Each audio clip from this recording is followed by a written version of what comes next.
Weekend আসলেই মনটা বেরোবো বেরোবো করে, কিন্তু কোথায় যাব সেটাই ঠিক করে উঠতে পারি না। এদিকে মুনিও তো সেজে গুজে রেডি।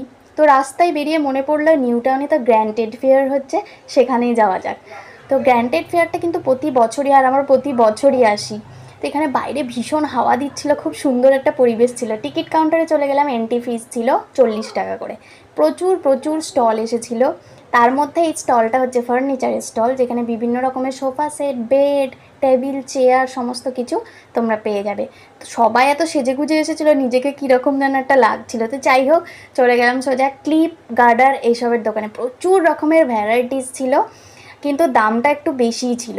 তো প্রচুর রকমের শাড়ি, কোয়াড সেট, কুর্তা, তারপর এখানে ঘরের রাখার জন্য পাপোশ পর্যন্ত বিক্রি হয়। আর এখানে বিভিন্ন রকমের ড্রাই ফ্রুটস, তারপরে বিভিন্ন রকম সালোয়ার পিস। এবারে দেখলাম প্রচুর সালোয়ার পিস এসেছে। তো ঘর সাজানোর জন্য লাইটিং।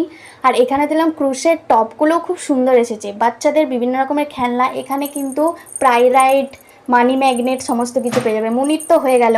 আর এইগুলো যে চুড়িদারের পিসগুলোর দাম নাকি 20,000 টাকা, শুনেই তো হেঁচকি উঠে গেল। তো সোজা চলে গেলাম জল খেতে। আর জল সব শুধু খাবো, ফুড কোর্টে যখন এসেছি খাবারও খেয়ে নিই।